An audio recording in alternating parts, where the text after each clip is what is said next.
So what's the Season 3 game plan? We'll start off with something simple, like Love Sam, just to get the feet wet. But then we'll have to get into something a bit more meaty. I'm thinking either Immortality, Her Story, or somebody even recommended Axiom Verge. You think we can handle it? Season 3 is going to be our opportunity to get some sort of system down. And so these beautiful works of art are going to be our opportunity to practice that. We're going to have to do Signalis eventually. It's got to be like the most requested game for us to cover. Well, Signalis is the second most requested. The most requested would have to be Fear and Hunger. Shh! Let me just be blissfully ignorant for a moment, okay? Hello? Who is it? Who are you talking to?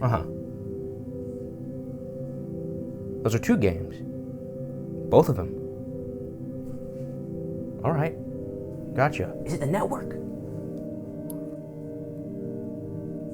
What do you think about Pony Island and the Hex? I'm sure we could start Season 3 off with those games. Yeah, sure, we'll get started after Inscryption is finished. The network wants it now. What? But the channel's still in the middle of Season 2. It looks like the Season 2 folks can't talk about Inscryption unless we talk about Pony Island and the Hex. So we have to start Season 3 before Season 2 can end. It seems so. And just when I thought we had some time, it feels like I'm trapped in some sort of digital purgatory.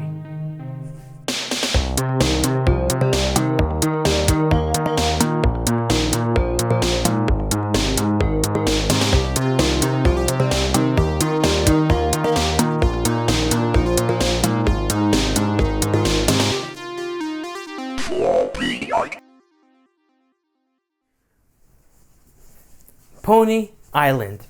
In my opinion, this is a beautiful start to our adventure in understanding the style and modus operandi of the great indie video game developer Daniel Mullin.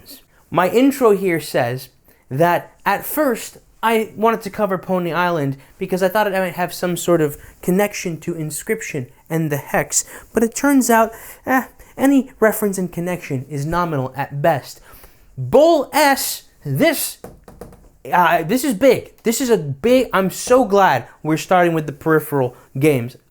Let's jump right into it, but at first, let me go ahead and give some shout-outs real quick. Big shout-out to Annabelle for this awesome fan art.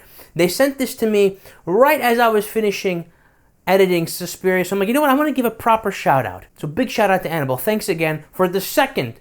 Listen, they got the high score. 2 fan arts. Also, big shout-out to Bo for this fan art. I never thought anybody could make me look kawaii, but here we are. Now, this is an especially big shout out to a fellow YouTuber by the name of Cudgle. He emailed me very recently giving me his takes, his thoughts on the game Inscryption and the Hex. And at the very end of this video, when I am sort of in real time recalling his words to me, everything clicks in place. So God knows how much inspiration and how much we're going to fit together and click together, all thanks to Cudgle for that correspondence, that short correspondence through email. For the sake of brevity, I'm going to be a lot less coy when exploring this game's storyline. I'm not going to wait for the big reveals. If it's important that I reveal something to you early, we're going to do that. So if you want to play the game Pony Island for yourself and avoid spoilers, leave now, because my very synopsis is going to spoil the game.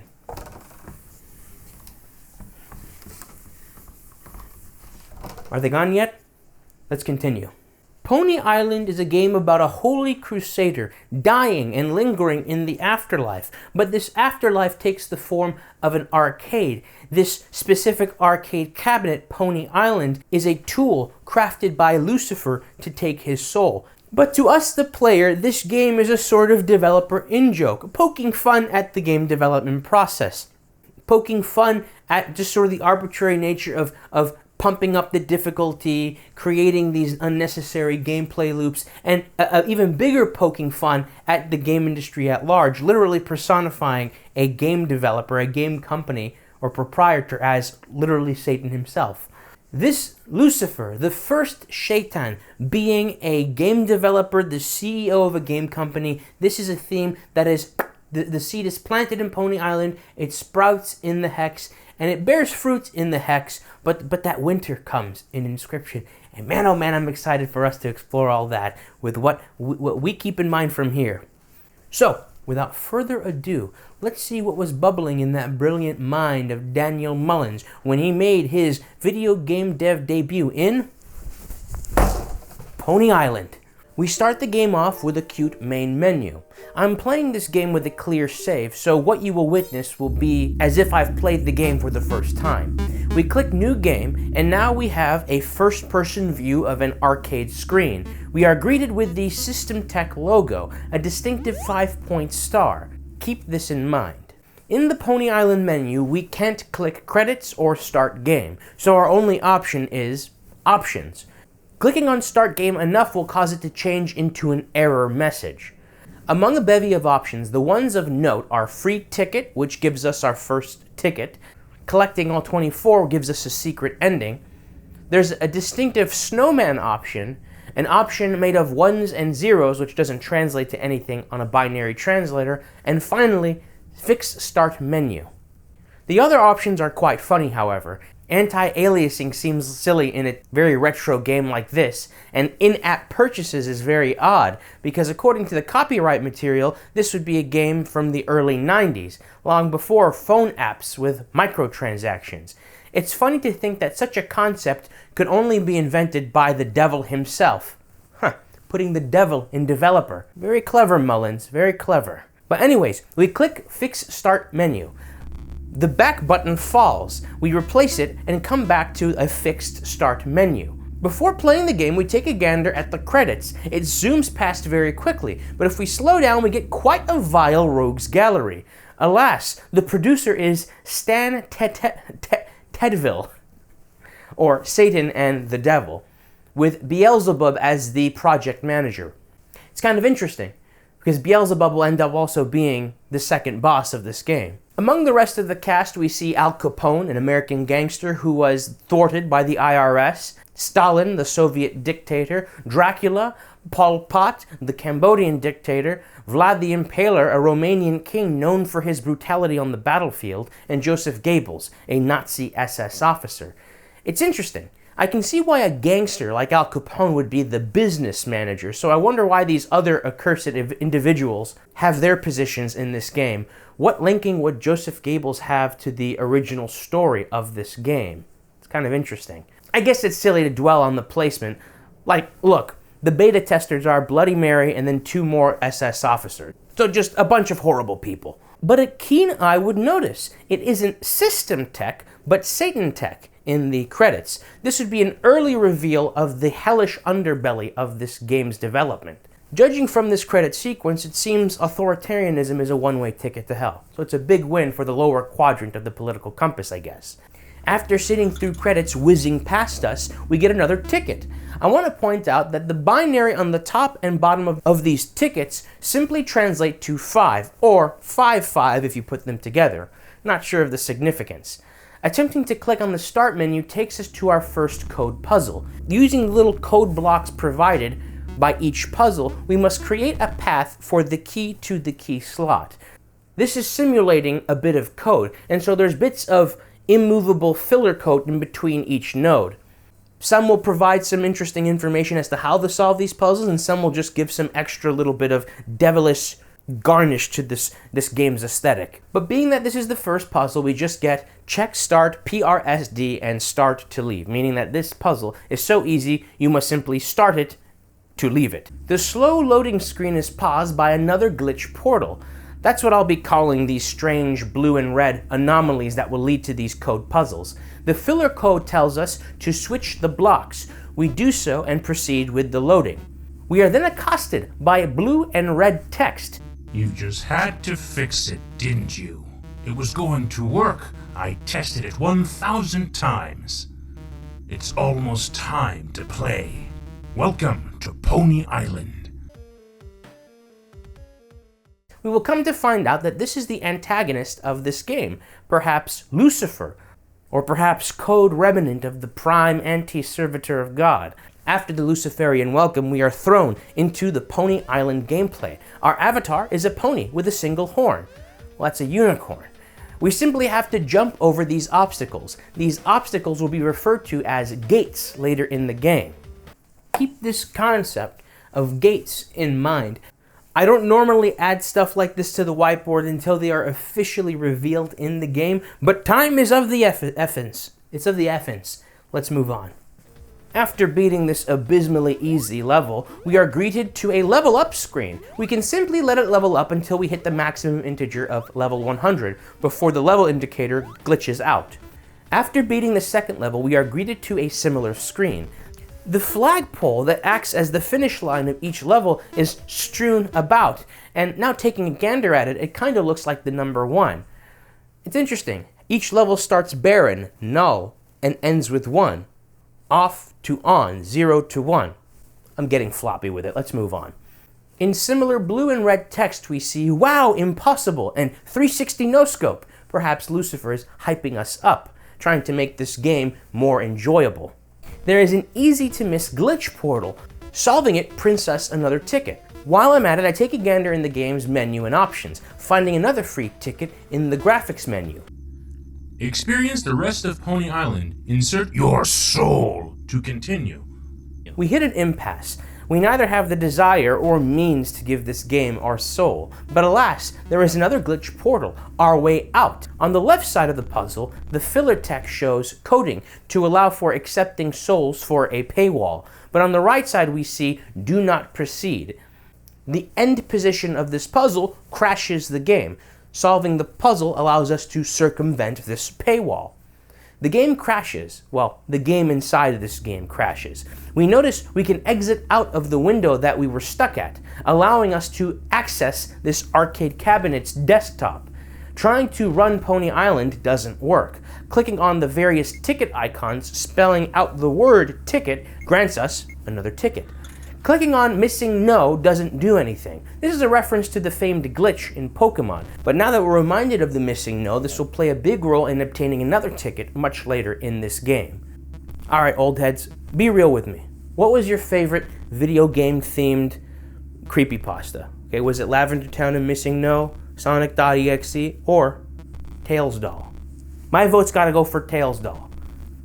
Can you feel the sunshine? We can secure another ticket by getting 50 points in this Pony Galaxy minigame. The best strategy is to stick to the bottom half of the screen and don't move around too much. The horns of the demon sprites can easily nick you. Ah! Taking a gander in the help.txt file shows us a foreboding sight. The text is obscured, but for a moment, when you first open the file, the text is clear to read. I've been trapped in this game for what feels like an eternity. This points in the direction of this game being the final destination, or an afterlife. Never escape is behind that text. Some other text reads, kill me, endless playing, endless testing, help. The development never ends, and help.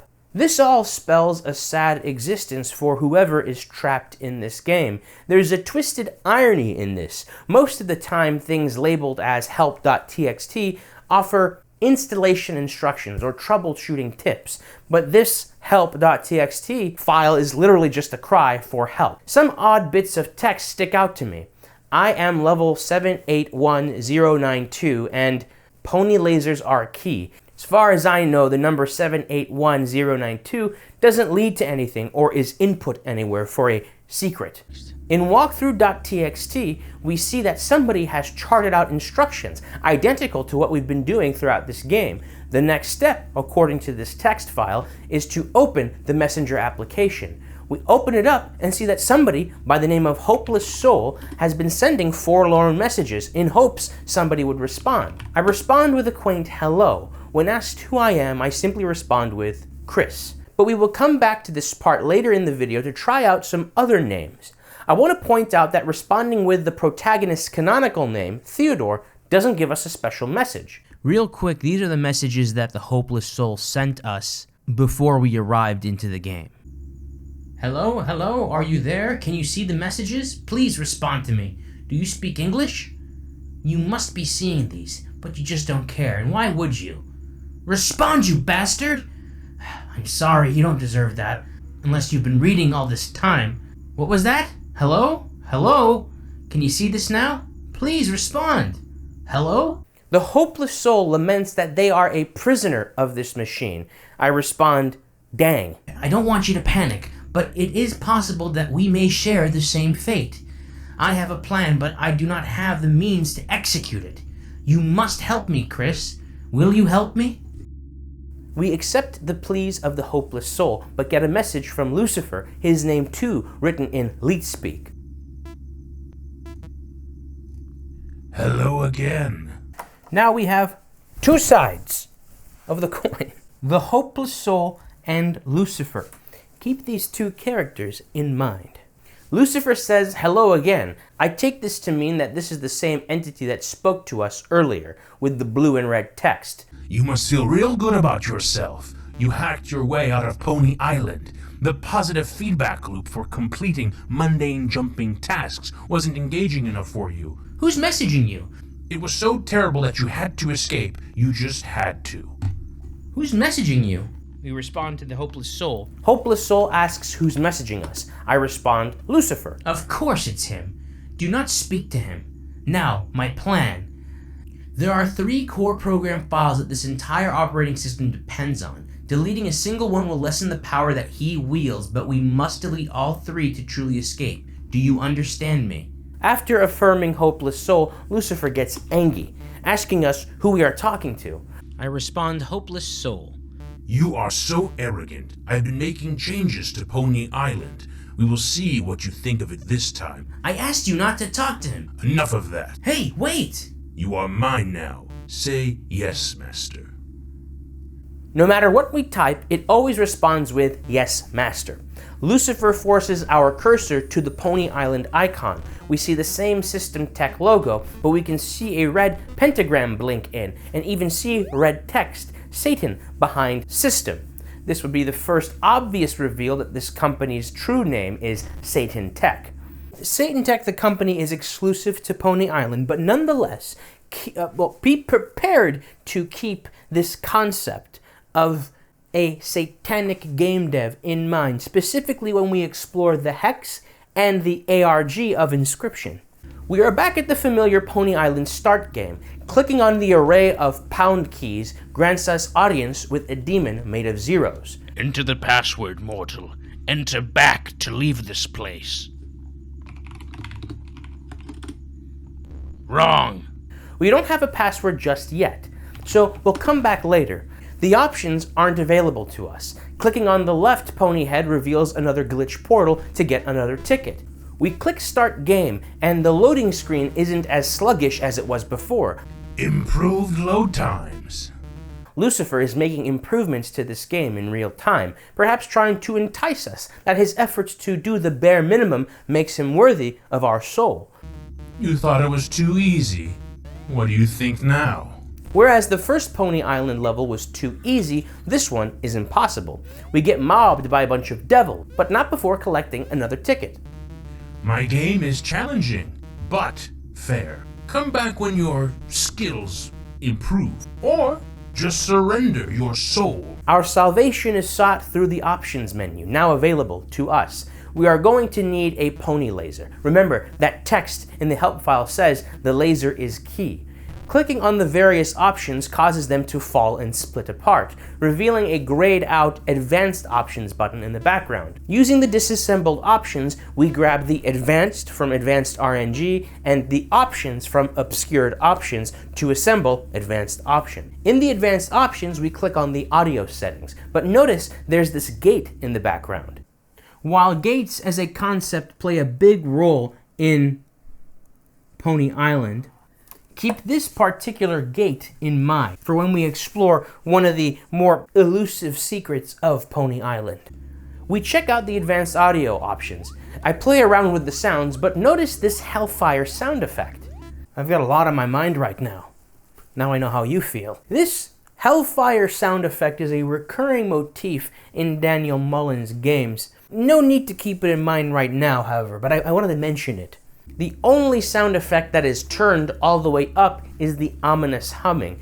This reminds me of a particular Lars von Trier movie, I won't mention which one, but there's this concept of all the lamentations and sighs of the damned souls in hell combining to just create this eerie buzzing or humming noise. Perhaps this ominous humming in combination with the hellfire is our first concrete hint that this game takes place in or around hell. Before the audio annoys us too much, we go back and into the security settings. Under parental controls, we see allow to die on earth. Interesting. Does the parental aspect refer to God, and the allowing to die on earth reference original sin, the moment Adam and Eve disobeyed God and brought sin into the world, enabling a setting that allowed for death to exist on earth? I'm getting floppy with it again. Let's move on. Under the send error reports, we just see some more humorous sets of options. Maybe, I don't know, can you repeat the question? Minimizing the menus reveals password info. This reveals the password to the demon, I believe revealing its name to be Baphomet. Notice the Baphomet in the background. We see a distinct demonic symbol and phallic symbol. The Baphomet is meant to symbolize dualism, an equilibrium between beast and human, man and woman, good and evil, and in this game dev themed case, perhaps ones and zeros. Oh yeah, look, ones and zeros. I call that a Flaw Peacock home run. Ouch. Before moving on, I want to see if this menu is telling us anything in binary, and it turns out it is. I transcribed the ones and zero using an app on my phone and converted it with an online binary to English converter. I don't have the code on me right now, but it translates roughly to advanced audio top right. The menu's label itself, the drop-down menu, when converted back into its numbers is 237-391-3092. Again, I don't think this leads anywhere, but it's interesting to point out that there are 3 threes. A Trinitarian coincidence? Not sure. But the Baphomet's menu is signified with the repeating pound sign. Maybe the repeating 3s is meant to mock the Trinity.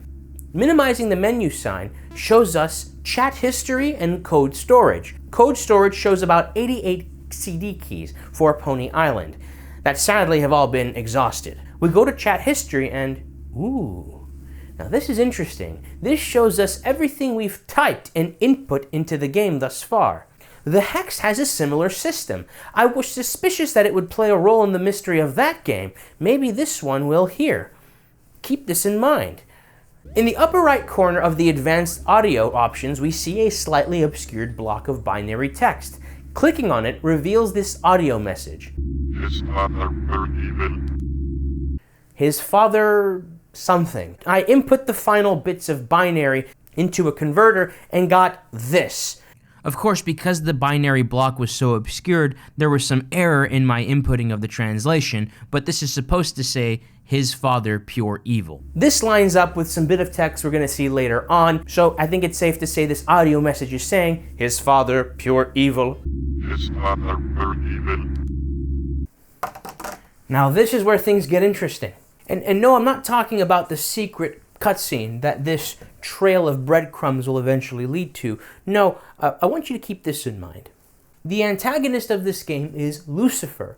This phrase that will be a key part, a key motif in this game is his father pure evil. The father to human beings is the same father to angels, even the fallen ones. Is this message revealing a deep-seated resentment towards God the Father by Lucifer? Just as one of God's creations feels resentment for him, we're gonna see the same theme rear its head in both the Hex and Inscryption. So keep this in mind for Pony Island and for all the rest of Daniel Mullin's game. Let's move on.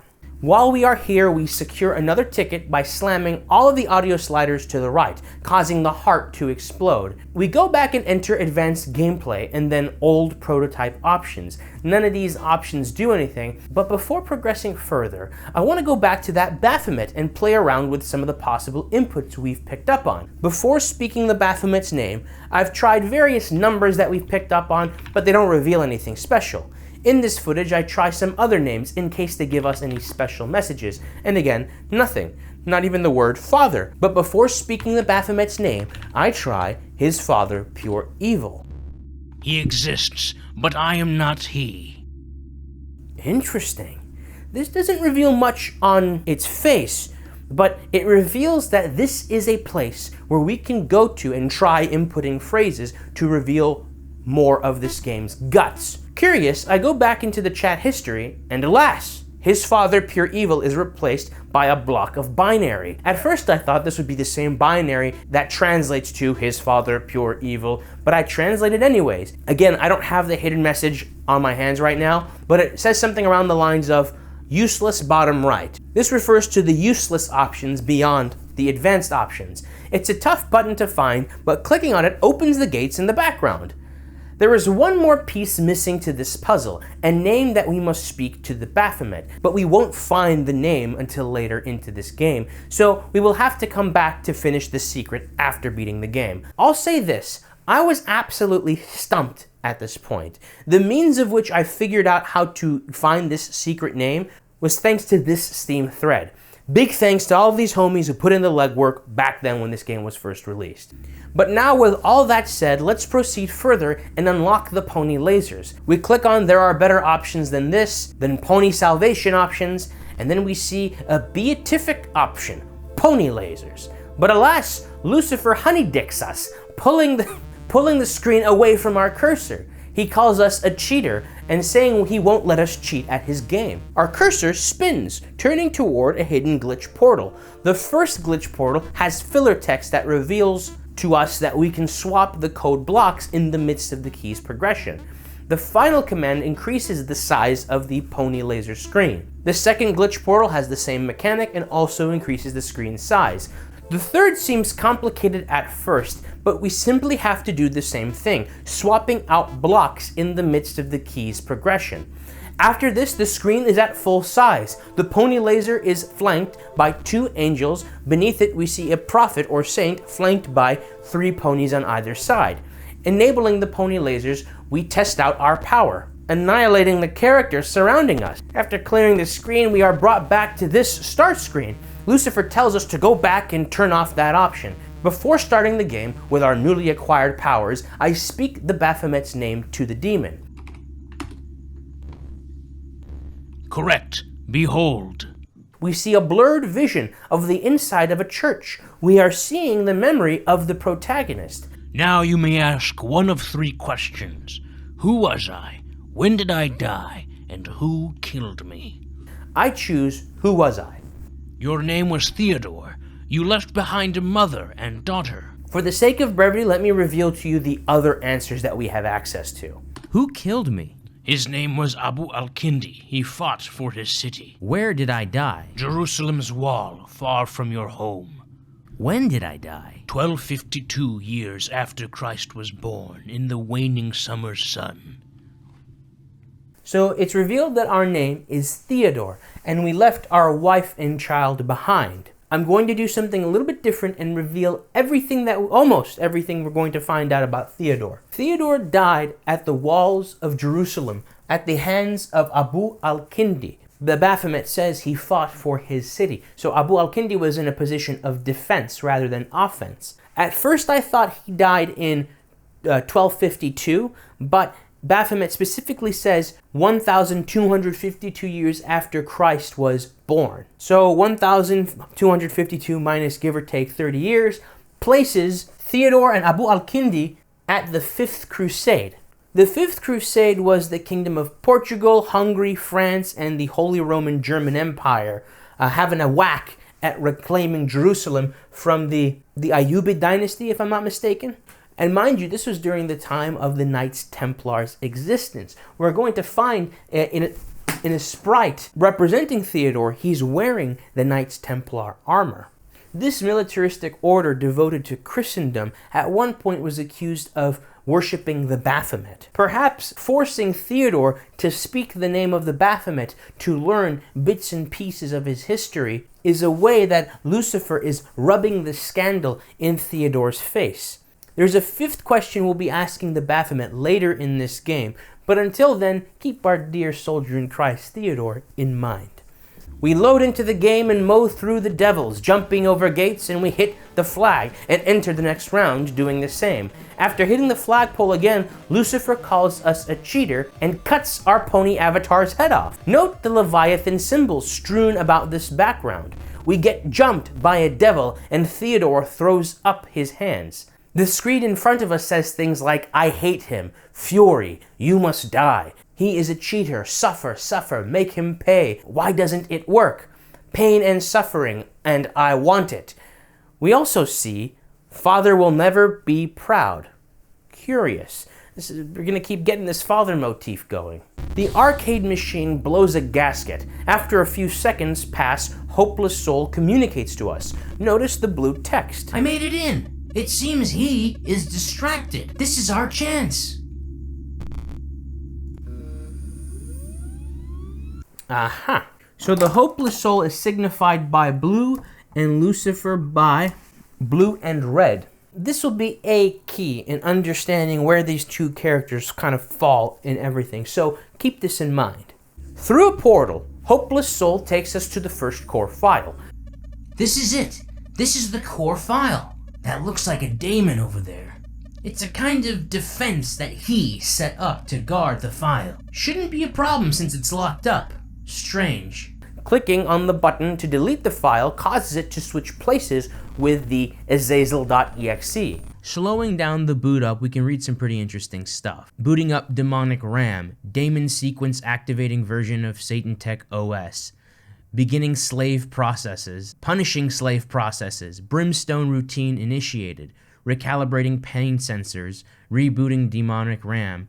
The percentages get stuck on 66 and say 666. It's kind of funny, a lot of these tech terms are actual terms in coding. I recall the word slave being an actual term in coding, and also, of course, RAM, your RAM on your computer, but also a demonic RAM. After the EXE is running, we see foolish mortal, prepare to face Azazel, Lord of Goats, and then everything kind of repeats over again once more. Greetings, mortal. I was created to guard this core file. Did you believe this would be easy? We must complete 4 glitch portal puzzles to circumvent the locks, guarding the core file deletion application. Now the first one is tricky. There is an extra block. Whenever you remove a block from its slot, Azazel places that extra block into the empty slot. I'll let the puzzle play out for a moment. In the meantime, I wonder what this filler code is saying. Start lock as sin? Maybe assassin? Maybe 4 is A in leet speak, so maybe a house? Not sure. On the right side we see off our bull for self. Again, not sure. The horned bull is a common imagery in satanic depictions. Outsmarting Azazel, we allow the key to unlock the first lock. Child's play. You'll not break another lock. In the second lock, you take turns with Azazel, placing blocks into slots. Note that Azazel only ever places blocks fresh from the queue, so you could play reactively to his moves. The filler text is interesting. We see, take goats before Lord, alluding to the sacrifices of the Old Testament, perhaps? Perhaps this demon is making mockery of penitence, not sure. The left is more elusive. Set GTS, a tent? Maybe this refers to the tent in which the Holy of Holies is kept? Again, not sure. We allow the key to progress and we unlock the second lock. You have luck on your side, but I am the greater mind. The third lock can be played similarly to the previous one. Place your essential blocks down and play reactively to Azazel, making sure to place the junk blocks on the right side. We read start, present, and alive. Not much to decipher in this puzzle's code. What are you doing? I will not fail my master.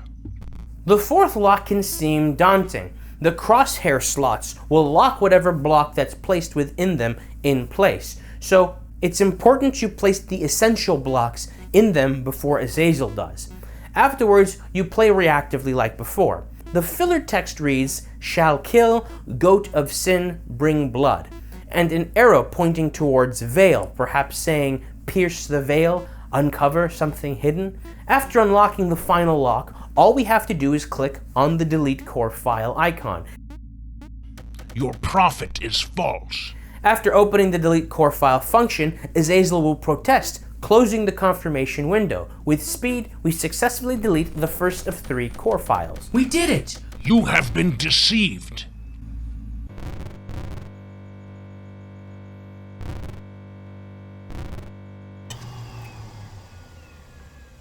Note, we are following the lead of the hopeless soul, and yet Azazel insists that we are being deceived. Now, granted, Azazel is a demon, so him saying we're being deceived could very well be a deception in of itself. Nonetheless, let's not ignore this dissonance. Is Azazel truly warning us against deleting these core files, or is he playing a small part in a larger role or larger agenda to entice us to delete these core files? Not sure, but we'll keep moving on. After rebooting the machine, we are taken to a profile selection screen. There is a profile for Lucifer and the Hopeless Soul, which will both require passwords, a corrupted profile, and guest profile, which require no password. We can't click on the corrupted profile just yet, so we click on the guest profile. We're taken back to that desktop. Note that the Pony Island executable has been moved. There's a new file simply called triangle.png. This will come into play soon for a ticket. We access the messenger and parlay with the Hopeless Soul. Please respond when you find this message. I'm back. Good. It's good to see you. That Azazel was mad. False prophet. Still there? The chat resets for some reason, and we continue our conversation. But wait, hold on, run that back one more time. In the midst of Hopeless Soul's brief laughing, the first ha is a sound different from Hopeless Soul's sound font motif. That's Lucifer's speech sound.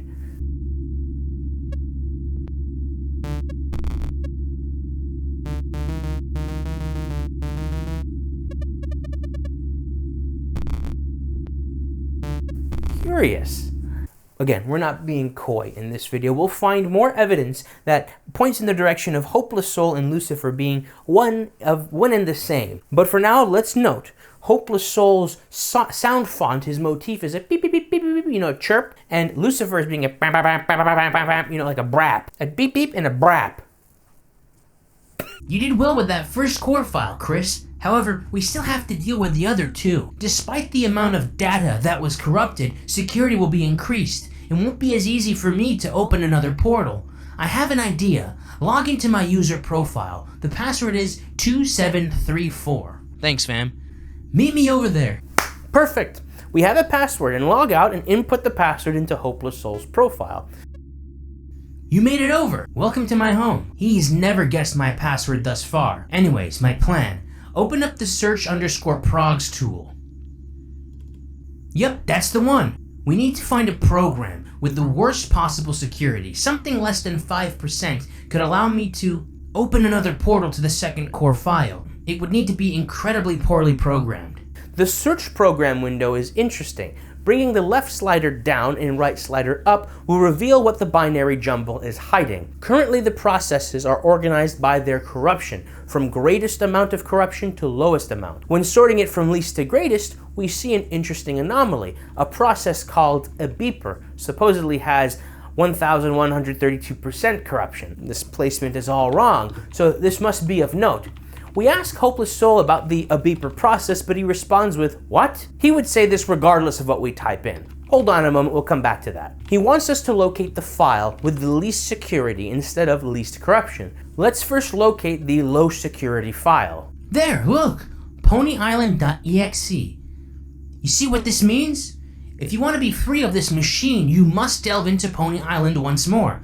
I don't envy you, but it must be done. Find Pony Island and play it. As soon as I'm able, I will open you another portal.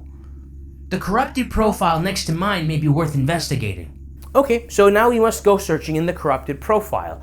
PonyIsland.exe was moved, likely to Lucifer's profile, so our best lead to get the password to his profile is to check out that corrupted one. Let's ask Hopeless again about this beeper process. Let's make sure to include the number of the percentage. 1 Kings. Speak the name of my servant to Lord Baphomet. Hopeless still responds, but with the Lucifer sound font. Whatever this is tells us to speak the name of his servant to Lord Baphomet. 1 Kings. The number that triggers this is 1132. 1 Kings chapter 11 verse 32 reads, Pora una tribu... Wait, hold on. Oh, this is the Latin Vulgate. Likely what Theodore would have read. 1 second. No. There we go. A little bit of Christian denominational humor there. But one tribe shall remain to him for the sake of my servant David, and Jerusalem, the city which I have chosen out of all the tribes of Israel. So there's our servant, David. So we have a name now. David, referring to King David. And either the hopeless soul or Lucifer speaking through the hopeless soul is telling us to speak the name of David to the Baphomet. This is literally the final key we needed for that secret we were exploring in the first act. But hold on. Why is Lucifer's sound font, why is either Hopeless Soul or Lucifer referring to David as my servant? David is a servant to God. Neither one of these guys are God as far as I'm aware. The lines are starting to blur. Let's keep playing. Hoc in anima servas. After unveiling that secret, we go about the game as normal. If we try creating a portal before exploring the Pony Island EXE, the process will simply fail, and Hopeless Soul will tell us we'll need to access the Pony Island EXE to bypass security. But this is bullshit. Since we're not being coy in this video, I want to point out that when we load into this profile menu for the first time, if we skip the guest profile and immediately log into Hopeless Soul's profile with the password 2734, we will walk in on him preparing his portal protocol. He will get startled and disappear, allowing us to use the portal and skip straight to the boss fight. So this portal process was working all along. Hopeless Soul is dicking us around. That's for our edification. Let's proceed as usual. We get to the corrupted profile. Typing in anything will cause the text to loosen. Typing in a few more characters causes it to fall entirely. We proceed into the corrupted profile. At the top we see in reversed text, his father pure evil. Very faintly we see the Baphomet in the background. Perhaps this corrupted profile belongs to the Baphomet? Perhaps this is another means we can get the hint to tell the Baphomet, his father pure evil. One of the things I really like about Daniel Mullin's style, at least in Pony Island, is how you can attain the same hint through different aspects of this game. It's really good ARG crafting. It's really good. Clicking on the bottom corrupted file causes the symbol to the right to freeze. The corrupted file above does the same to the big symbol below. Freezing both icons when they are tickets will secure us another ticket. Above the right eye of the Baphomet, we see an eye with an upside down cross in it. We click on it several times. You'll see why in a moment. The password backup file shows us that Lucifer's password is ponies. And look, the corrupted profile does indeed actually have a password. I am error. If we were to input I am error into the corrupted profile text box before it fell, we would be greeted with this screen.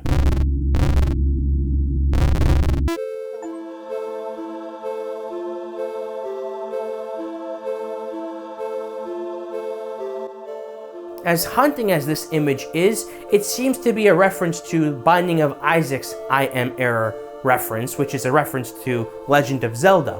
The linking between the indie games with the biblical themings isn't lost on me, however. When we log out of the corrupted profile, we see the eye still on the screen. Going back to the guest profile, if we drag the triangle PNG on top of the eye, we earn ourselves another ticket. In Lucifer's blue and red font, we see a message, Illuminati confirmed. That takes me back to the MLG parody days. That's awesome. We log into Lucifer's profile with his password, ponies. We can secure another ticket by playing a Settlers of Catan, or Settlers of Satan minigame by having 3 of the resources amount to 6. We can click on an MP3 file named Butterfly Wee. This cute sound will come into play when Lucifer fully fleshes out this Pony Island aesthetic, replacing the devil enemies with cute butterflies. We can also see a PNG of pony wings, foreshadowing the soon unlocked ability to fly above obstacles. But keep in mind, I'm going to talk about this in depth later, but keep in mind the bat-like, demonic-like aesthetic of these wings. I hop in the messenger and test out some of the mysterious inputs to see if they trigger anything.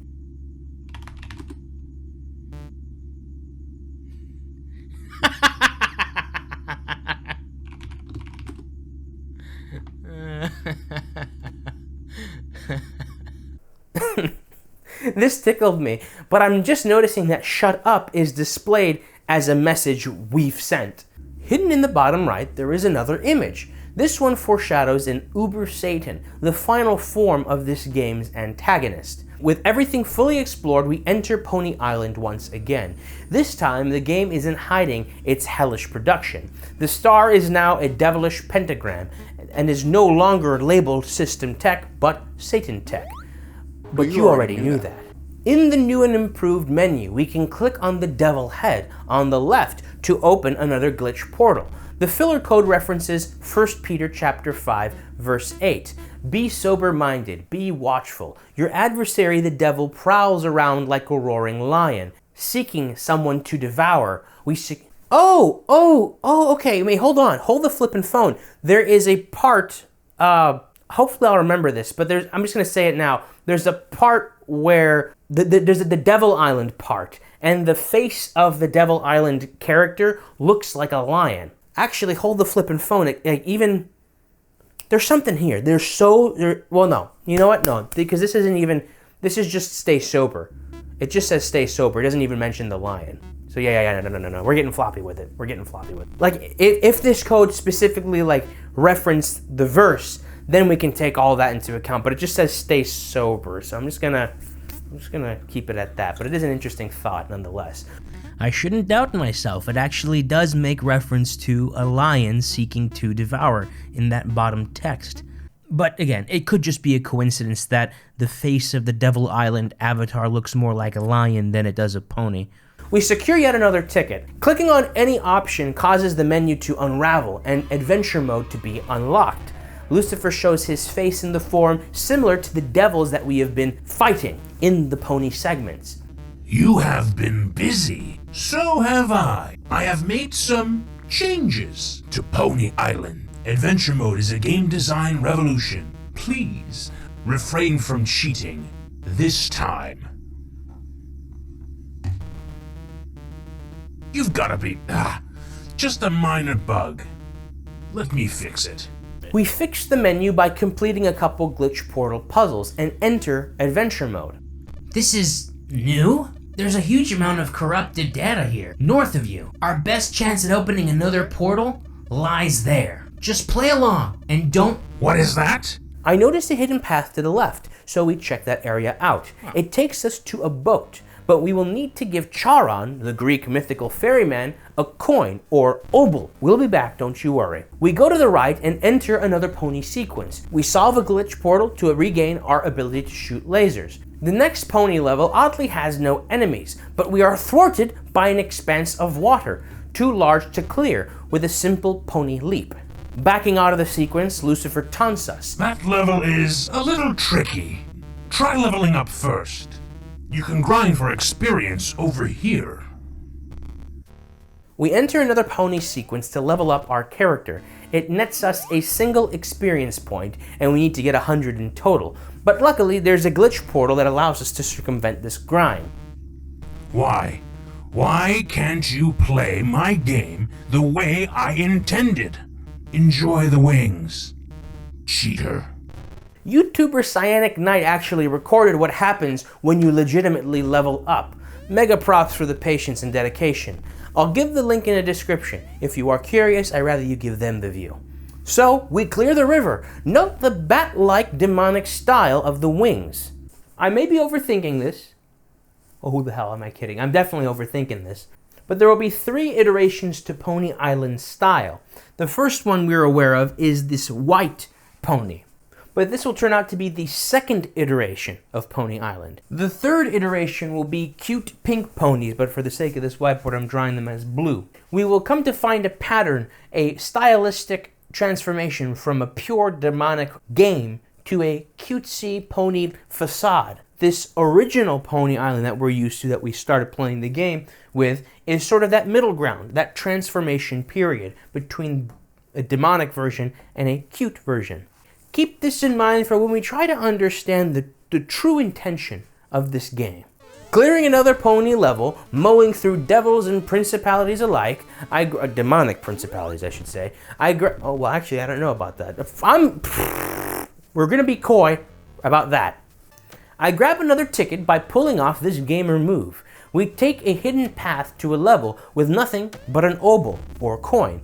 This obol is a motif that will make its way into the Hex, and I believe Inscription as well. We double back, and with our new coin, we paid the Charon to take us on a holy crusade. We come back, donning the resplendent Knights Templar armor. Non nobis Domine! Hail the Pope! Ave Maria! Deus vult! We also get a ticket. I'm not sure if I've already mentioned it yet, or if I'm going to mention it. I know at some point I mentioned it, but something tells me I'm not doling out this information enough. But there is something interestingly key about the Knights Templar and the Baphomet. We know that Theodore was part of the Knights Templar just because of the way his sprite looks and a helmet we're going to see later on, but nonetheless, we'll just keep moving on. Entering the Cliffs of Trials, these pony levels have distinct sharp rocks coming from the ground. They aren't hazardous, but we should note the brutal landscape. This devil developer isn't doing a good job fabricating the pony facade just yet. We hit a dead end, needing to fix another glitch portal, since Lucifer, I guess, doesn't know how to code a damned game. Damned game. This puzzle seems overwhelming. I always recommend to yank the code block out of its slot to pause the key's procession so you can assess each puzzle. Solving the puzzle clears away, taking us into Blood Mist Pass. These levels have a distinctive skull-shaped fog. We stumble our way through hidden paths to get to Sin Desert, a landscape peppered with upside-down cross-shaped cacti. I'm starting to realize now how fast-paced this is. I mean, this game developer doesn't understand pacing. I mean, we literally are getting into these new areas, and just as quickly as we get in, we're already leaving them. Buddy, put some fucking side quests in there. Actually, don't. I love Daniel Mullin's games, but those puzzles, man. Heading north takes us to the Cave of Truths, granting us audience with the Baphomet once again. Note that the facade of this demon is slipping. Some zeros are missing and some are replaced with ones. Telling the demon his father, pure evil, once again causes him to simply say this. You have seen too much, perhaps. This tells us we are peeling back the surface of this game at a faster pace than it would like us to. Telling him, show me, or vision, will cause him to show you another vision. Show me your moves. A glimpse.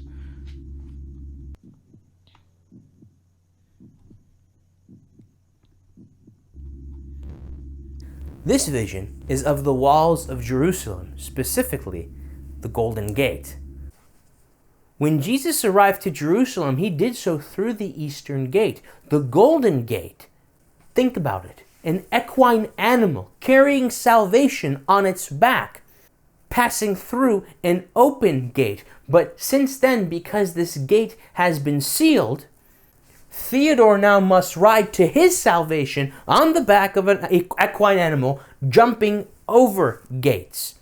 There are a few stories taking place here, but the most solid one we will come to be comfortable with is Theodore's story. And that little realization, really, it's like putting a dollop of butter in your curry right when you've turned the stove heat off. If you know, you know. And if you don't, you should try it.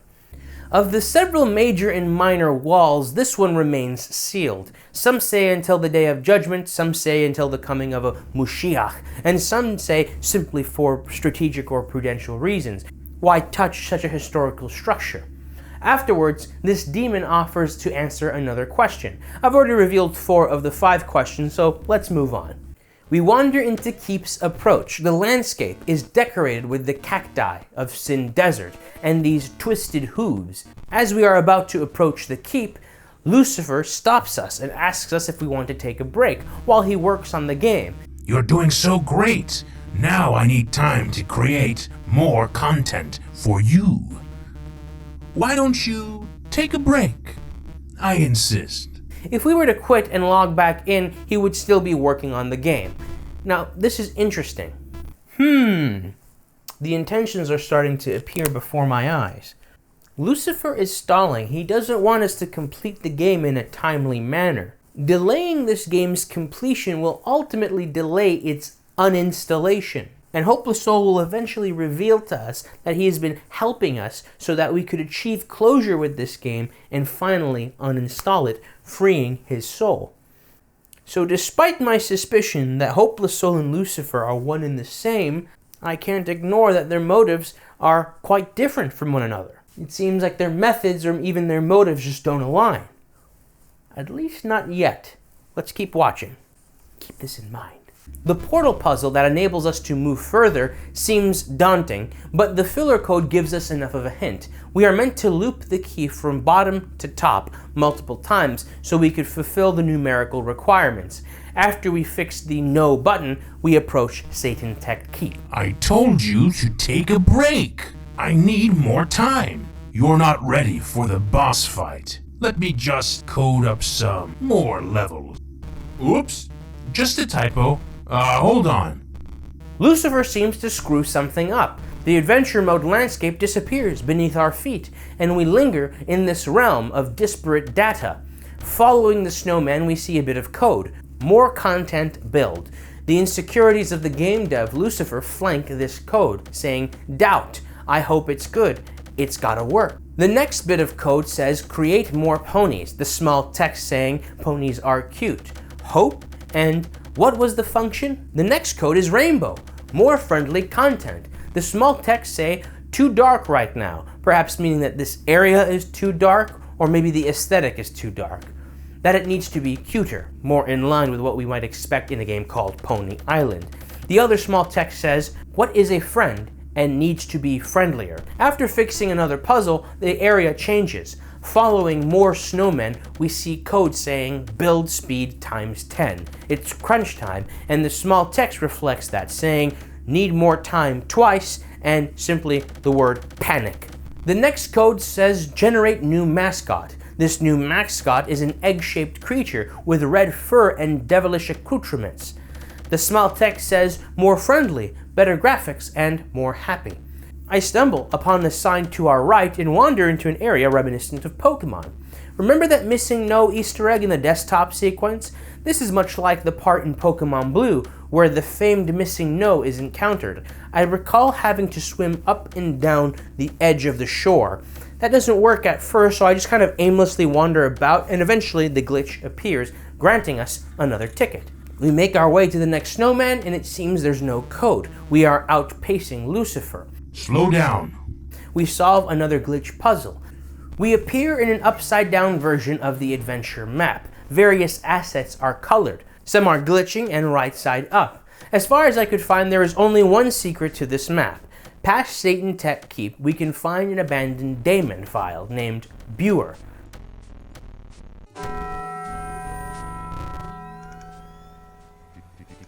Immortal.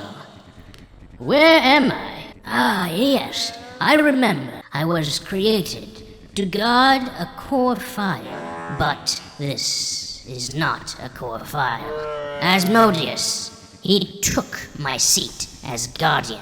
Mortal, if you find Asmodeus in your travels, tell him my name, Buer, and he will know I am still out here, and he will know vengeance approaches. Accept this as payment. It seems this lonely demon has been replaced by Asmodeus and has some beef with him. Saying Buer's name to Asmodeus doesn't reveal too much, to be honest, but the fact we've lent this demon our ear earns us another ticket, in good faith. Or, in bad faith, I mean. These are demons we're talking about, after all. We finally enter Satan Tech Keep. You made it!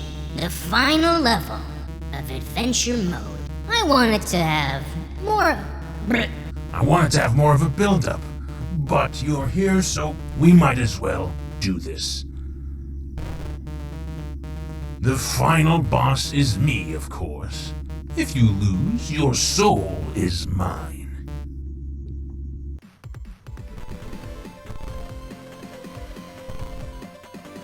I've done it! Take this portal to the core!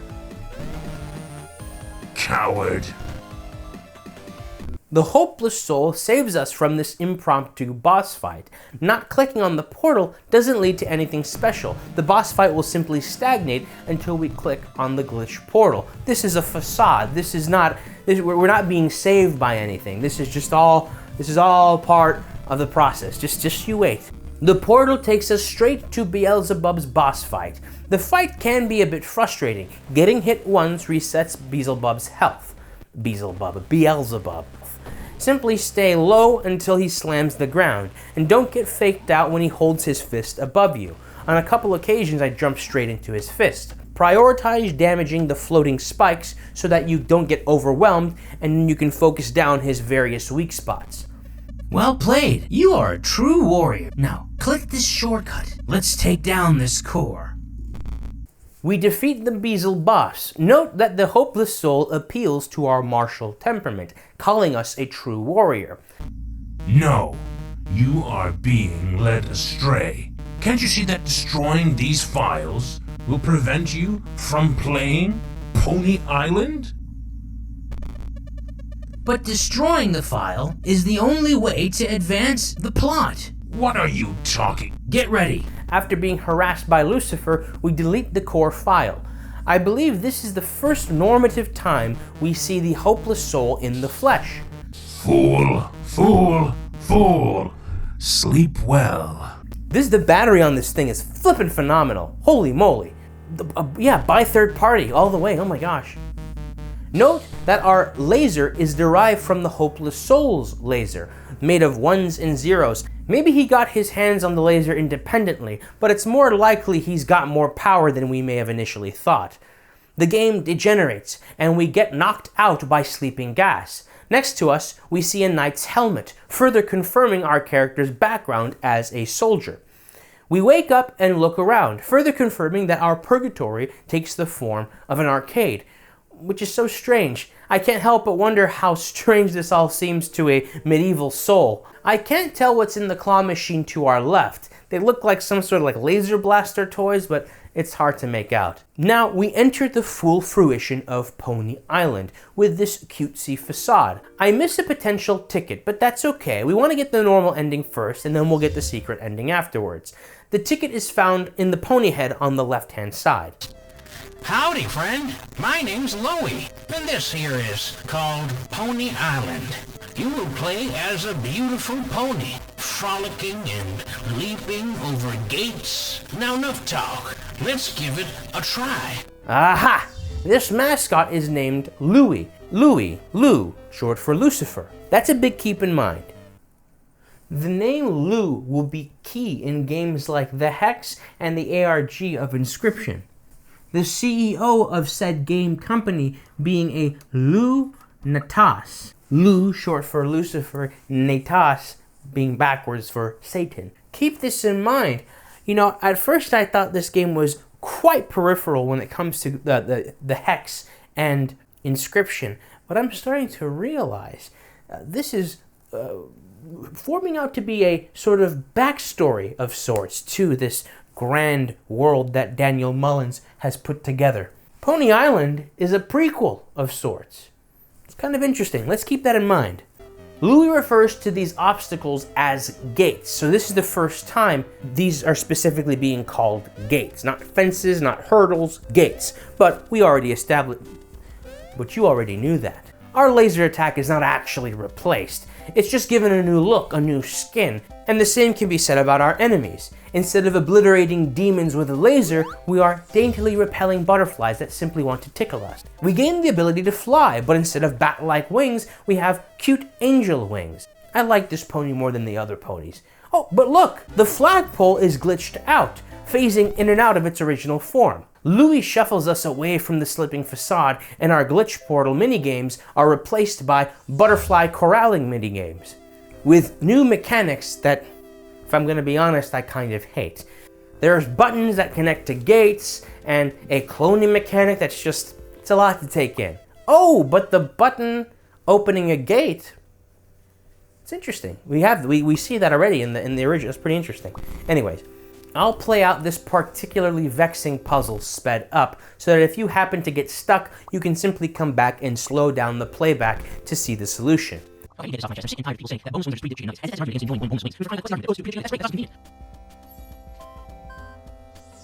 After completing the puzzle, we will come across butterflies with missing textures. Shooting a laser at them will send you back to the beginning of the level, as if you were hit by a butterfly. I actually kind of like this addition. It adds a level of challenge and off-the-cuff planning. We can see trees in the background glitching into their original form. The facade is slowly slipping further. The game offers a premium upgrade if we simply press our face against the screen and grant it our soul. But instead, we grab a hidden ticket and move on with our freemium gameplay. I see the demon mage enemies have been replaced by some sort of saintly enemy. That won't fool me, no bother. Just simply blast them away with our wind and... I killed Jesus? I hit the gate, resetting the level. Now, this is obviously not Jesus, just a reskinned enemy, but I will not let this shitbag have the satisfaction of shaking Theodore's faith. Also, not killing the enemy will grant us a ticket, that helps too.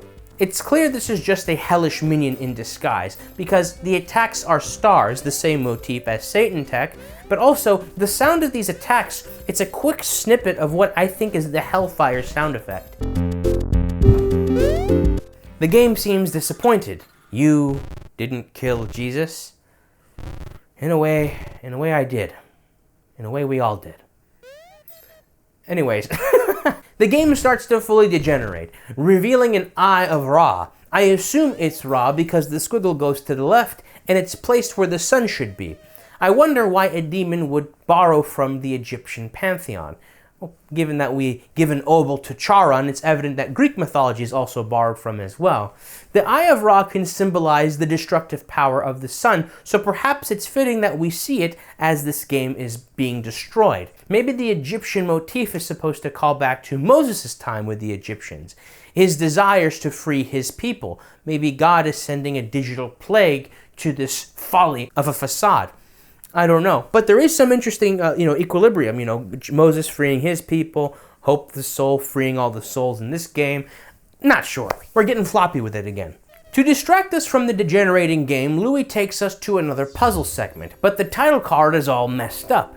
These puzzles are by far the hardest. In a way, it's fitting. It's a test of our faith and resilience. The second puzzle screen has a glitch to the right edge. Following it takes us to the final discussion with the Baphomet.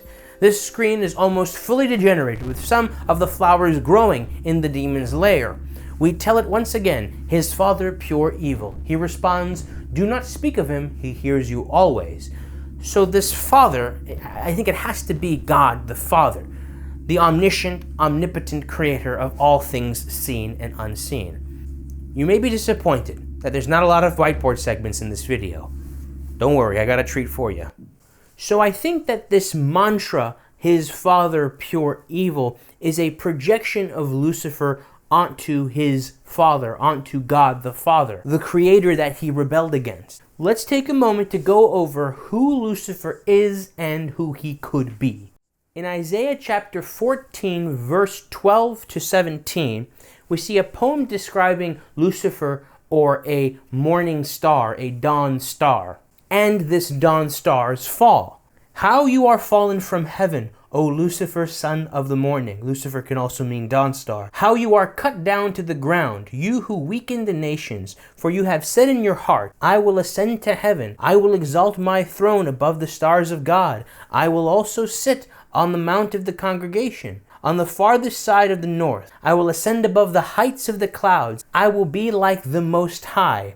Yet you shall be brought down to Sheol, to the lowest depths of the pit, mind you. Those who see you will gaze at you and consider you, saying, is this the man who made the earth tremble, who shook kingdoms, who made the world as a wilderness and destroyed its cities, who did not open the house of his prisoners? Some interpret this to be a hyperbolic poem describing a worldly king, perhaps the king of Babylon.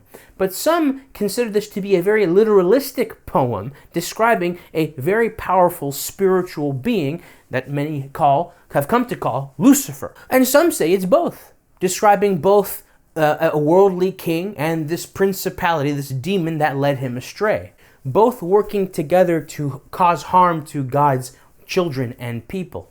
In Revelations 12, verse 3 to 4, "And there appeared another wonder in heaven, and behold, a great dragon, having 7 heads and 10 horns, and 7 crowns above his head." So this is a dragon, a beast, a demon we're speaking of. "And his tail drew the 3rd part of the stars of heaven, and he did cast them to earth.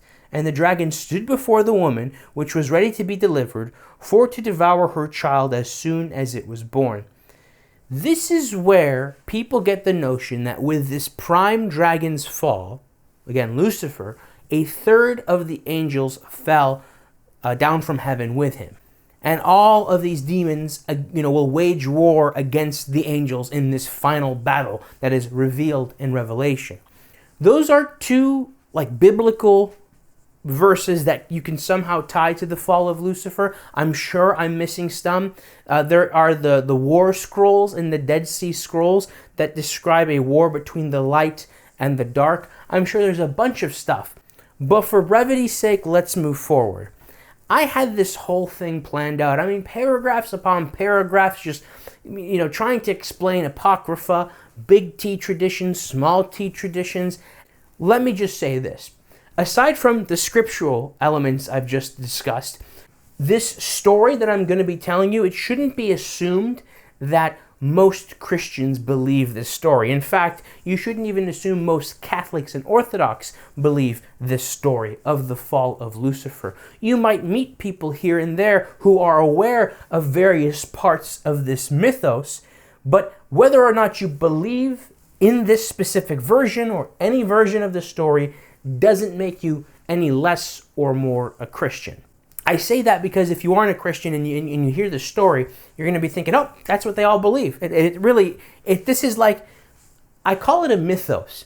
And when people say mythos, they think of myth, therefore they think of a fairy tale. Some of you might believe the Bible is a fairy tale. Some of you believe it's for real. But both must agree that it is a recurrent matrix of motifs, traditions, symbols, and whatnot. That's what a mythos is. The American Revolution and all the various details surrounding it makes up a mythos. It doesn't mean it didn't happen. It doesn't mean it's fairy tales. It makes up this conscious idea of this story. I'm already spending way too much time that I was trying to avoid. So I'll just say this, just so you know where I stand on this. When it comes to big traditions like this, I tend to be more on the agnostic side. I'm sure once we go to heaven and whatnot, and we're enjoying that beatific vision, there's going to be plenty of stories to tell. And maybe some of those stories will make this, what you see on this whiteboard, look like fanfic. But alas, this is the story of Lucifer's fall. Go ahead, argue in the comments about Sola Scriptura. See if I give a shit. I'm kidding. Maybe the algorithm, though. Lucifer was once a high-ranking angel. The title itself, Lucifer, a light bringer, brings to mind this idea, this high commanding angel that was given the job of bringing light to all the heavens. There were angels that served the seat of God, the throne of God, the angels that served as the choir of God, the clouds, the sky, every single part. And so naturally, there is an angel that makes up the light of heaven, that bears the light of heaven. So there stood Lucifer, this very high-ranking angel. But when God made it clear that he would create his most beloved creation, human beings, and even trust a human being to birth his son, the Christ, about a third of the angels in heaven raised an eyebrow. Lucifer was prime of these protesters, bitter that human beings, these weak, fleshy, unintelligent mortals, would garner more love and more participation in the story of the universe than any angel could ever dream of. And so, these angels, soon to become demons, with their perfect intelligence and perfect will, free will, I should say. They have perfect will in that they're perfectly intelligent, knowing full well the consequences of their coming decision, passed that Rubicon, made the unreversible decision to fall from heaven, rebel against God. There was no turning back at this point. Some talk about a war in heaven, a first war in heaven. But nonetheless, these demons would fall to Sheol and fall to earth. and would make up all the powers and principalities that would desire to bring pain and strife to humanity and earth. Because a demon cannot hurt God directly. A demon cannot strike at God. So the next best thing is to strike at what God loves most, humanity.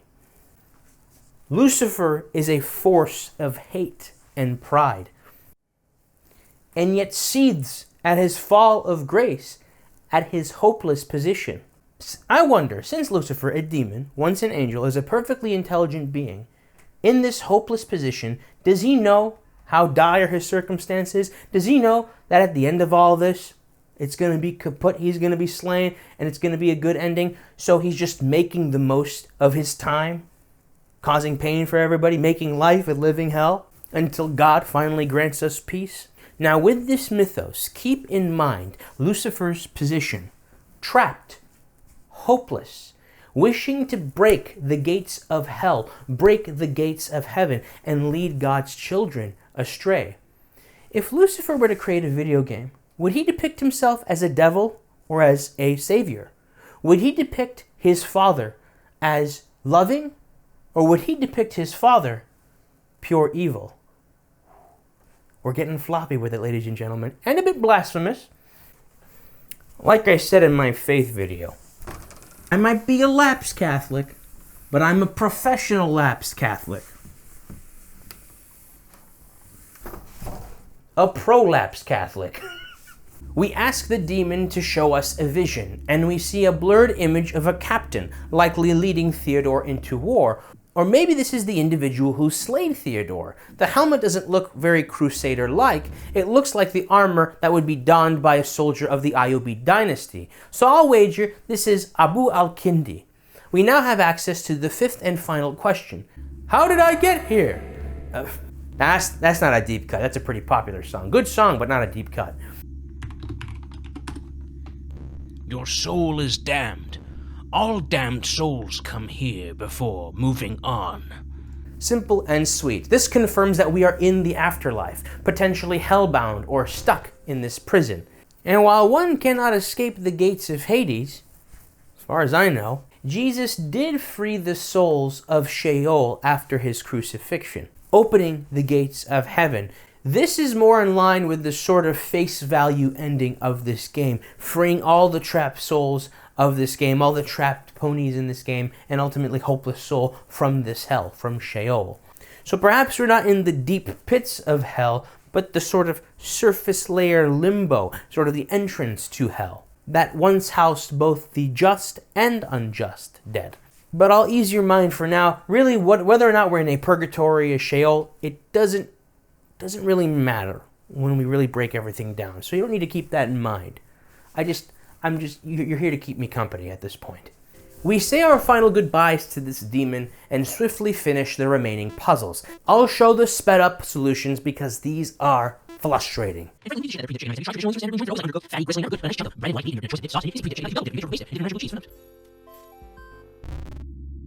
We clear another pony level as the game further degenerates to its former aesthetic and come face to face with Louis. What's going on? Okay, just stop. You already beat the fun levels. Sadly, there's no way to spare Louis. Well, I don't know. He might be a demon, so maybe it's not that sad. You just sit here and just chill out. Maybe if I just snipe the wings off that butterfly.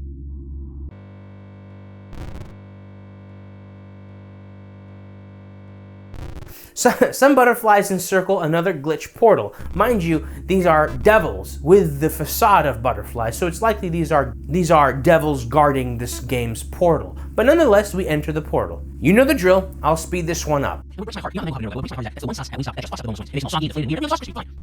Yes! Okay, cool. We are back in the Hopeless Souls desktop, but it's decrepit and fallen apart. We see the message, save our souls. In the bottom, we see 4 quadrants labeled with numbers 1 to 4. If we click on the faded faces, whom we will come to find out are trapped souls, we will free them and they will give us another ticket. You click on them in the order of those 4 quadrants. It seems these tallies mark the days that have passed while the hopeless soul waited for us to come back. Yo, 331. 331 years. You've slept for centuries. I have a truth to tell you. You are not the only trapped soul. There are thousands. Like you, they did not surrender to Lucifer and fall screaming into hell, but they are still stuck all the same. Perhaps on a puzzle, perhaps a level. You have destroyed 2 of the 3 core files. If you are still resolved, I will help you find the 3rd. This is the recycling bin. In there you can find the Pony Islands of old. Versions of the game that he created and then discarded. Search through the discarded games. Find me a place where I can place a portal to the final core file. We access the text-based Pony Island. We can gain a free ticket, the same way that we did in the original start screen, by typing continue, options, and free ticket. Typing back, then credits, gives us this message. As the credits fly by you, you are filled with awe. One name stands out among the rest. You return to the main menu with a newfound appreciation of our developer. I believe that the one name that stands out hints to the actual game menu's credits. There are 3 names with the last name Mullins that stick out. Daniel Mullins, David Mullins, and Lee Mullins, parenthetically no relation. The credits are pointing out that Lee Mullins' same last name to the developer Daniel Mullins is pure coincidence, but the same isn't pointed out to David Mullins. I believe David Mullins is the name we are meant to be paying attention to. This is another means of obtaining the name David as a possible input for the secret cutscene. Lastly, we type start game and play through the text-based version of Pony Island. But note this part. A tall shimmering flag post approaches. Do you jump, shoot, or do nothing? No matter what, your neck breaks when it impacts the flagpost. It's okay, you are no longer that pony. So each time we've beat the game, the pony we've been playing as is killed on impact. Each level signifies the death of Theodore, that he must relive every single time while we find a way out of this prison. With no portal there, we check out Pony Island 3D. We secure a ticket by clicking the left pony head once again. Options doesn't get us anywhere, but clicking on the credits cause the faded message to appear in the lower right. Credit where credit is due. This might reference Proverbs 31:31, so go ahead and give her credit that is due, for she has become a radiant woman, and her loving words of righteousness deserve to be admired at the gateways of every city. We're melding these concepts together, the credits and gateways. The name David and gateways. The credits in the text-based Pony Island and 3D Pony Island are alternative ways to attain that secret cutscene, alluding to David and the gate in the advanced options. 3D Pony Island doesn't have the needed security weakness, so we move on. Meta Pony Island simply replays the opening screen and main menu of the game, but clicking continue takes us back to where we left off. It's like it's opening another Pony Island within your Pony Island, essentially. Clicking credits gives us the same credit sequence I mentioned before, but again, this ties together with what we should be looking out for, David Mullins, or the name David. Finally, we get into Devil Island, what I believe to be the original form of Pony Island, with Lucifer being a sole proprietor. I surmise this old version was before Systems Tech was founded. Lucifer sole proprietor. Keep this in mind. Lucifer is learning how to develop games, but not only that, learning how to start a company on its own. We're seeing a process, an incorporation, going from Lucifer sole proprietor to Satan Tech, and the full mask comes over this shell corporation, and we get System Tech, a nice inoffensive company to make a nice inoffensive game. But we're analyzing Devil Island.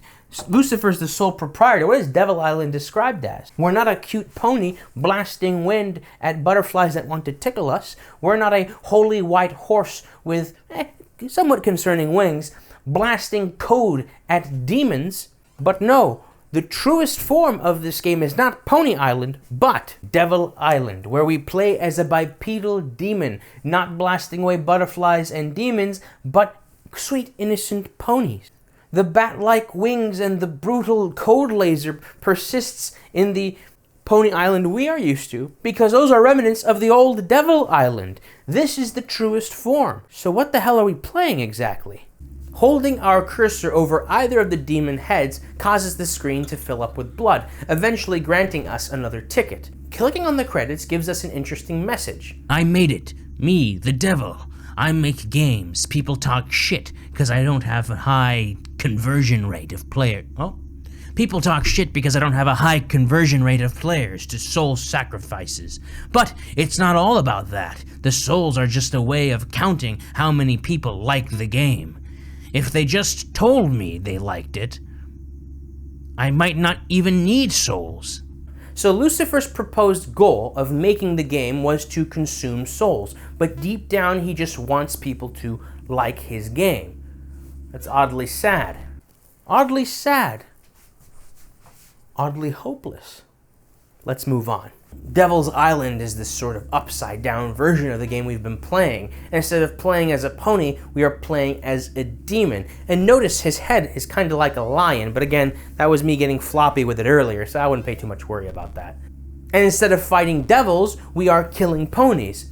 This paints a scary image. The devil jumping over gates, the gates of Jerusalem, the gates of heaven, breaking through the gates of hell. If the Butterfly Pony Island is a mere facade over the original Pony Island, would that mean the original Pony Island is a facade over Devil Island? Have we been killing ponies all this time? Notice that the laser ability and wings are identical to the original pony's wings and laser. In fact, it's the same as Hopeless Souls. The more I think about this, the more confused I get. There are layers to this, and the more we dig into it, the more confusing it may seem, but don't worry, we'll make sense of it. Let's move on. The victory screen says, insert your soul or souls to play as the pony. Perhaps this game was meant to be played by demons who have multiple souls in their possession. Not sure. It's the only time a plural of souls is mentioned, but good news, Hopeless Soul opens the portal. This is it, my friend. The last core file.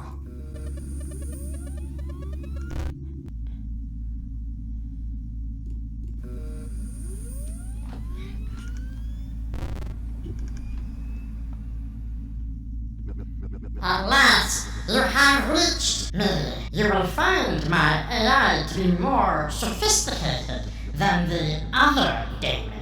Beelzebub.exe barely requires you to think. I am going to play a game with you. One I have never lost. The rules are simple. Keep your eyes on me. If I catch you looking away, you will lose. Also, if you answer my questions incorrectly, you lose. Now, say my name. We come face to face with Asmodeus. I misspell Buer's name, so we try again.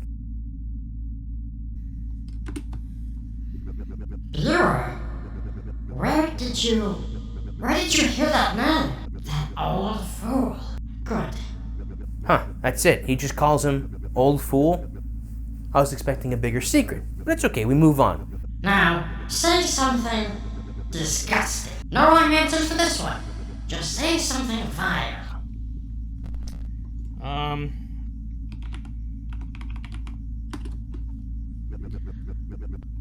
Falafel farts. Like I said, no wrong answers. Lol. But I can say that your concept of disgusting varies greatly from mine. Falafel fart? The next thing I want you to do Did somebody hack you? is to type a phrase for me. Just that phrase. Infernal. Hello? To prove to me that you are still paying attention. Answer me, mortal. Type that phrase for me. Pathetic fool. No joke, when I first got this scene, I panicked. I was like, why is this dude I haven't talked to since high school watching me play this game right now? But no, it's just a ruse to get you to panic and open the Steam overlay, causing you to lose and start from the beginning. We then type the word infernal, then we type the word pony. Correct. A pony. That one looks friendly. We must resist the urge to look at the pony and keep our eyes on Asmodeus to see the hidden message. Remember this. Once we type that, Asmodeus tells us to type 777 instead of 666. Asmodeus will then give us a sequence of numbers, 2023 or 2023. I assume this corresponds with the year.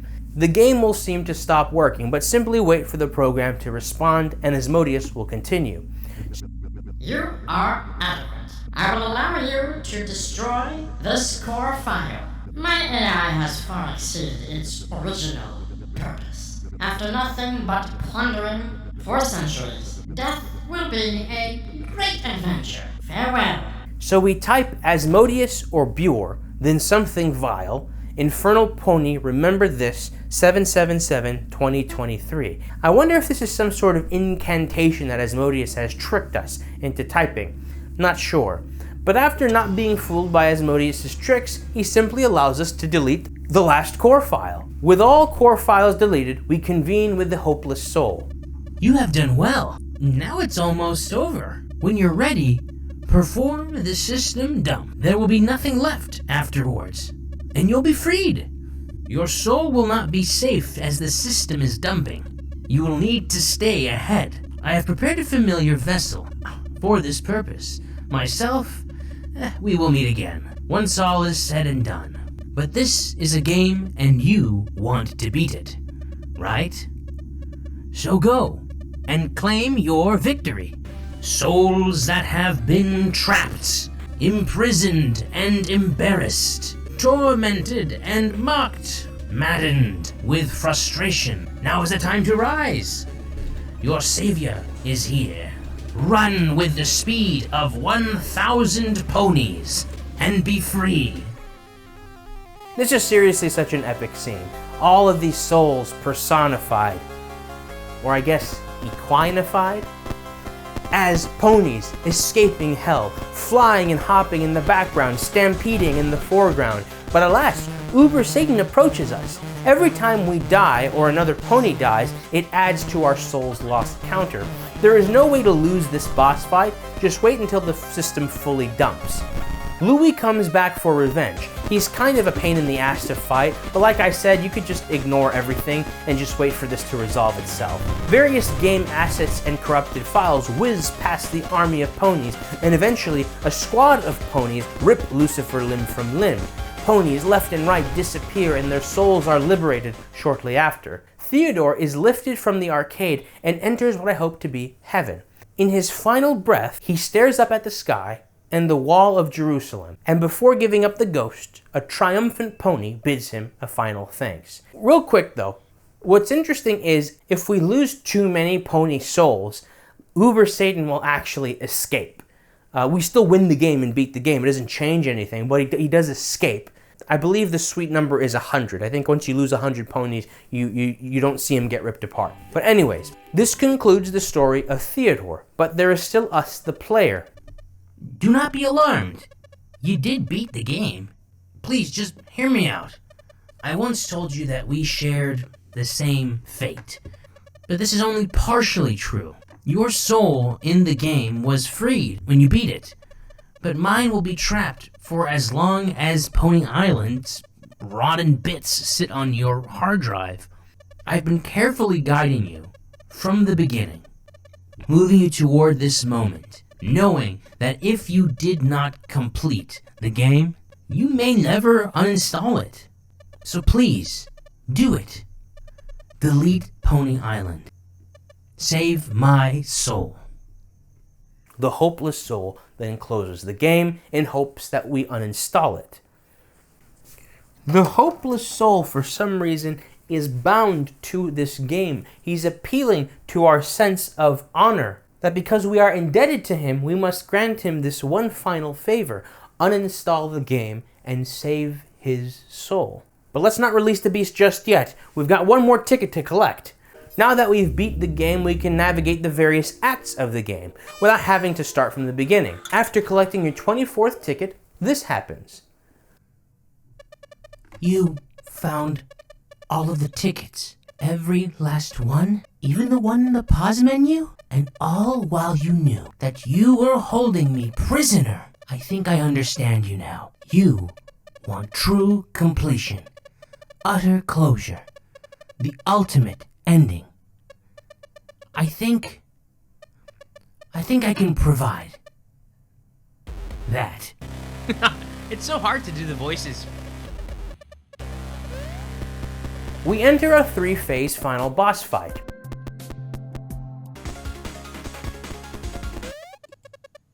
That's all I have. The game is over. I won't even shut it down. Not this time. That's up to you. If you think something crazy is about to happen, well, it just isn't. Game over. Thank you for playing. After beating the hopeless soul, we are able to move freely. You can fall off the edge of the map by holding down the S key or moving backwards, backstepping off the map. But all this does is take you back to the Cute Pony Island act. I'm not sure why, but note that since we've beaten the game already, Louie's sprite is already damaged from that initial playthrough. Now that we've finished the game, anytime that we enter any name, Hopeless Soul will say, "Nice to meet you again." If we tell him that our name is David, he will say, "Your name is Key." So, if your name happens to be David, you get a pretty big hint for that little secret cutscene. If we tell him that our name is Chara, he tells us that we're in the wrong game, among many other game characters including Papyrus and Sans. Note, Father doesn't give us any special response, Hopeless Soul doesn't give us any special response, but if we respond with Lucifer, he says, You're kidding, right?" Now all that's left is to capstone off the secret of the gate. We say the name of David to the Baphomet. In death you still seek Jerusalem? You have chosen the wrong gate. This hint points us in the direction of the gate in the advanced options, so we go there. We open the gate with the hidden button and come back. All we must do is say the name of David again, and this happens. I have shown you your past, but you your future. The cutscene has a flashing white light that's just no fun, so I'll just show you what's important. We wake up in the arcade, and note that there's no longer a helmet there because it's you that the Baphomet is referring to. It's not Theodore, but you, the player. This is your future. Why is it We flashing? see on the Pony Island cabinet a teased panda-themed sequel. That's it. That strange mystery led to a silly little Easter egg. But it wasn't the destination that gave us the valuable information, but the journey and all the little bits of data that we picked up along the way. That's a really good way of, I think, making an ARG, making the hints and the steps be the guts, and the end being just a nice little reward. Anyways, one more thing. If we go into the registry and modify the do not set to 1 value from 0 to 1, we get this scene. Tampering with the save data, I see. Oh, you expected me to be impressed? Well, congratulations, I suppose. Now, if you aren't here to bequeath your soul, then get lost. I then set it to 2, and we got this scene. Interesting. Oh! So I'll tell you a secret. Something I like to talk in. Oh, okay, this is that one. Don't tell Dad, he says. Okay, alright, I got it. At first I thought I got the same message as before, but no, Lucifer gives us a different message, speaking in both Hopeless Soul and Lucifer's little sound font motif. One more thing, I'm not entirely sure if this is a new discovery or just an anomaly from my NVIDIA recording software, but there's this weird chirp, and you can see Lucifer's face even twitch at that exact moment. Here's this in slow-mo. I then set the last 3 digits of the hex to 29 capital A, which converts the decimal to 666, and got this scene. It could be that no matter what you do, if you modify the value, you get these scenes in this order. So the values probably have nothing to do with anything. But let's break this down. The Lucifer sprite reveals that he sometimes speaks in different voices, and then says, "Don't tell Dad." The third scene then just says, "His father pure evil," over and over and over again. This confirms that Lucifer and Hopeless Soul are one in the same. Right? It's a bit more complex. Stay tuned. This concludes our investigation of Pony Island. Now, let's get into the theory crafting. This potentially could be the big why to the Hex and to Inscryption. I'm just giddy. I'm absolutely puckered. Ya Habibi, look at this whiteboard. Let's get the clear and cut thing out of the way. Let's make this easy on us. This is a story about a Crusader knight's torment in a arcade hell crafted by the hands of Lucifer. Teddy was slain in combat by Abu al-Kidni. Teddy was slain in combat at the hands of Abu al-Kindi at the walls of Jerusalem during the 5th Crusade, most likely. But here's the interesting thing, though. He dies at the end of the game. He's laying there, and he's staring up at the sky, so his final breath is drawn when he sees that pony whiz right by and wink at him. So perhaps this entire game was not an afterlife, not a toll house, a purgatory, a Sheol, but a deception, a hallucination. Right when Theodore's about to give up the ghost and go to heaven, perhaps it's Lucifer's last-ditch effort to consume his soul, take his soul, at the very least shake his faith. And with the help of the hopeless soul, Theodore and countless other souls, personified or equinified by ponies, are free from Lucifer's machinations and all go to heaven. But of course not before ripping Lucifer limb by limb, or I should say Uber Satan limb by limb. Cut and dry, easy peasy, that is the posed surface level ending and storyline of this game, revealed through normative gameplay and exploration. But this is a video game. This isn't how an afterlife, a Sheol, anything like that would work, at least not according to any of the religions this game borrows its mythos from. This cannot be a purgatory or toll house because that is a creation of God. And once you're in purgatory or in the toll house, you're going to heaven after you get clean. This is not in line with what we go through in this game because this isn't our reality. This is a video game. A video game crafted by some sort of shaitan, a Satan, in the form of the sole proprietor of Lucifer, before he started Satan Tech and changed the name to System Tech. I'm also of the mind that Lucifer changed his name to Lou Natas and found himself as the CEO of the game company Game Funa, the antagonistic company of both the Hex and Inscryption. But hold on, Lucifer is in hell. How could he start a game company from hell? He broke out, and we the player helped him. Before the cute Pony Island reskin, before the Pony Island that we're used to, the vessel, the avatar, was a demon. It killed cute, innocent ponies. It jumped over not the gates of Jerusalem, but the gates of hell. If we peel back the skin of this game, this final climax, this triumphant final boss fight is not a stampede of holy ponies, but a legion of demons breaking out of hell. But hold on. This Lucifer, specifically this sprite, wants us to play the game, wants us to enjoy the game for as long as possible. It doesn't want us to beat it and uninstall it as far as we know. Lucifer's servitor Azazel even tells us we are being deceived. Who wants us to beat the game? Who wants us to uninstall it? Whose soul can only be freed if we do those two things? The hopeless soul. This is tricky. My theory is that the creator and true principality of this game, Lucifer, the sole proprietor, is sort of represented in two ways. By Lucifer, the game dev, and the hopeless soul, the demon. The hopeless soul of a demon trapped in hell. They both represent the same entity. One just simply wants you to finish the game. One wants you to enjoy the game. This is video games after all, ladies and gentlemen. Those two things go hand in hand. Let's go back for a second. Go back to analyzing how they're one and the same. This is why Hopeless Soul's portal worked from the get-go. If you stumble in on him during, I believe, the second act, you can use his portal right away. Skip adventure mode. If he wanted you to finish the game as soon as possible, he would have done that. He's doing Lucifer a solid by keeping that from you. I'm realizing this right now.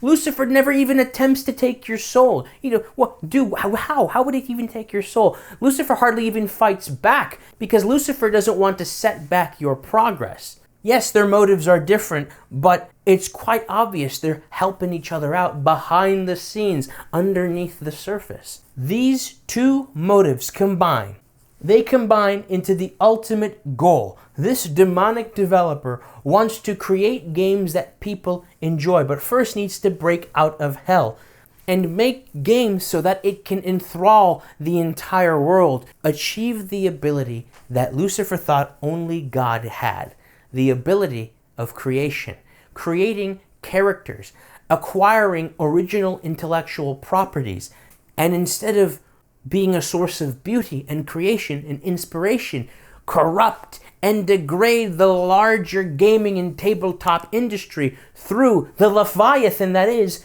Game Funa, torturing these poor created souls in the form of video characters while siphoning attention and money from the world through addictive gameplay. This will ultimately be explored in the Hex and in Inscryption, not only the ARG, I think as a whole, Inscryption. And this is ultimately my final theory of Pony Island. What do you think? This is clearly coming out quite quickly. Did I sacrifice too much thoroughness for speed? Does my theory and analysis leave you satisfied? Please let me know in the comments. I hope I at least brought something novel to the discussion. I'm pretty damn sure a lot of this interesting stuff I'm putting together, it's not really discussed in the Steam forums and whatnot. Because, and I can't blame him, because this ARG was the ARG aspect was quite tough.